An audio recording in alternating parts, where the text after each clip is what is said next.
ប្រាសាទភ្នំជីសូរមណីយដ្ឋានធម្មជាតិនិងប្រវត្តិសាស្ត្រដ៏ទាក់ទាញរបស់ខេត្តតាកែវលើល្បីឈ្មោះប្រាសាទនេះយូរហើយជិះកាត់តាមផ្លូវនឹងក៏មិនតិចជាងដែរតែទើបតែលើកនេះទេដែលមានឱកាសបានមកដល់និយាយពីអារម្មណ៍ដែលបានមកដល់ប្រាសាទនៅលើកំពូលភ្នំមួយនេះពិតជារំភើបប្លែកជាមួយស្នាដៃប្រាង្គប្រាសាទដ៏អស្ចារ្យបរិយាកាសបរិសុទ្ធនិងទេសភាពដ៏ស្រស់ស្អាតលាតសន្ធឹងធំល្វឹងល្វើយឃើញវាលស្រែស្រូវលាយនឹងដើមឈើតូចធំពណ៌បៃតងស្រស់ឆ្ងាយដាច់កន្ទុយភ្នែករំលេចជាមួយដំបូលផ្ទះភូមិជិតខាងពិតជាស្រស់ស្អាតទាក់ភ្នែកហើយយ៉ាមើលចោះសំបីតែកូនកំឡោះដែលជិតដល់ថ្ងៃចូលរោងការក៏មកថត pre-wedding នៅទីនេះដែរសាច់សខ្ចីក្រងរោគថ្មីសសំពងសក់ខ្មៅរលោងគ្រប់ខ្នងកូនប្រុសដឹកដៃឆ្លងទៅទីម្ខាងម្នាក់ស្រស់ស្អាតម្នាក់សង្ហាពិតជាអស្ចារ្យណាស់គូគេចុះគូខ្ញុំនៅឯណាលោកតាលោកយាយម្ចាស់ទឹកម្ចាស់ដីទេវតាថែរក្សាប្រាង្គប្រាសាទអើយសូមជួយឲ្យខ្ញុំឆាប់បានជួបផងសម្រាប់ថ្ងៃនេះគឺថាមានបងប្អូនយើងមកកំសាន្តច្រើនគួរសមមានទាំងជនបរទេសផងដែរហើយជាពិសេសហ្នឹងគឺមកលក្ខណៈជាគូតែម្ដងជ្រេចរឹកណាស់មានគូដល់ហើយមិនអាសូរភ្នែកខ្ញុំសោះប្រាសាទភ្នំជីសូនេះជាប្រាសាទបុរាណដ៏ចំណាស់មួយក្នុងចំណោមប្រាសាទផ្សេងៗនៅក្នុងប្រទេសកម្ពុជាយើង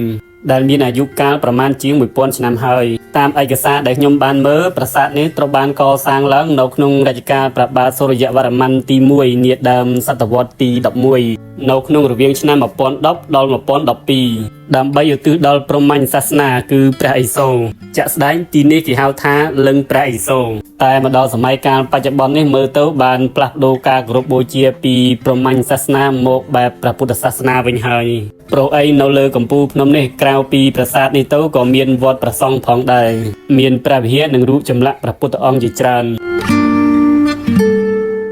ចំណែកឯទីនេះគឺកំពូលប្រាសាទមានច្រកចូលតូចមួយដែលជាកន្លែងគោរពបូជាដែលទីនេះមានគ្រឿងសក្ការៈផ្សេងរួមទាំងមានលោកតាអាចារ្យរងចាំណែនាំផងដែរហើយនេះគឺជាបំរាមខ្លះនៅកន្លែងគោរពសក្ការៈនេះគឺហាមមិនអោយយកក្រែមម្សៅទៅលាបលើរូបបដិមាឬក៏រូបសំណាកផ្សេងឡើយហើយសម្រាប់ខាងស្រីគឺហាមស្លៀកខ្លីផងដែរតែបើបានចូលជាស្លៀកខ្លីមកហើយគឺខាងលោកតាអាចារ្យក៏មានកន្សែងឲ្យយើងបិទបាំងបន្ថែមបាន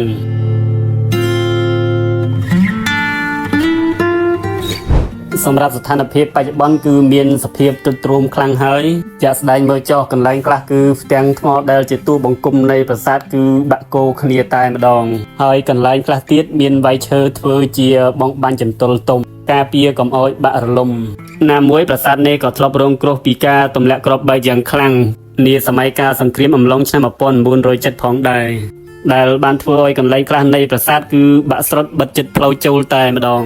អារម្មណ៍ពេលនេះគឺថាគ្មានពាក្យអ្វីក្រៅពីពាក្យថាសោកស្ដាយទេគឺពិតជាសោកស្ដាយប្រសិនបើប្រាសាទនេះនៅរឹងមាំល្អមិនដឹងជាល្អប្រសើរយ៉ាងណាទេហើយក៏កត់សរសើរស្នាដៃកសាងរបស់បុព្វបុរសយើងពីមុនដែរគឺពិតជាអស្ចារ្យណាស់បានបន្សល់ទុកជាមរតកវប្បធម៌អរិយធម៌ដែលមានតម្លៃមិនអាចកាត់ថ្លៃបាន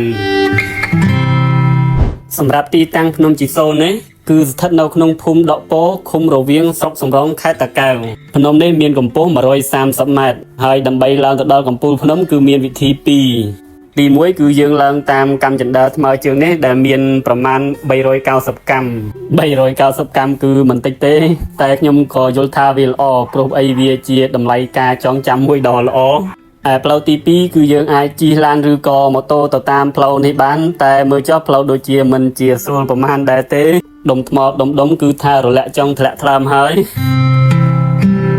ក្រោយមើលប្រាសាទចប់គិតថាត្រឡប់ទៅវិញហើយតែចៃដន្យបានជួបអ៊ីនៅលោកទឹកកកឈូកំពុងតែក្តៅផងក៏សម្រេចថាដាក់មួយកែវសិនទឹកកកឈូគាត់នេះគឺលោកបែបបុរាណចំតែម្ដងគឺនៅប្រើម៉ាស៊ីនឈូសដៃនៅឡើយទេតែមានដាក់ចំហួយខ្មៅក្របជីទឹកស្ករហើយទឹកសរោក៏មើលទៅពណ៌ក្រហមឆ្អិនឆ្អៅយ៉ាងទំនងដែរកន្លែងគាត់លក់នេះគឺលក់នៅលើកំពូលភ្នំតែម្ដងគាត់មានលក់ភេសជ្ជៈទឹកសុទ្ធនំកំប៉ុងនំកញ្ចប់ផ្សេងប្រហិតសាច់អាំងហើយក៏មានតុកៅអីអង្រឹងឲ្យយើងអង្គុយសម្រាកផងដែរបងប្អូនដែលមកទស្សនាកុំភ្លេចជួយទិញគាត់ផងណា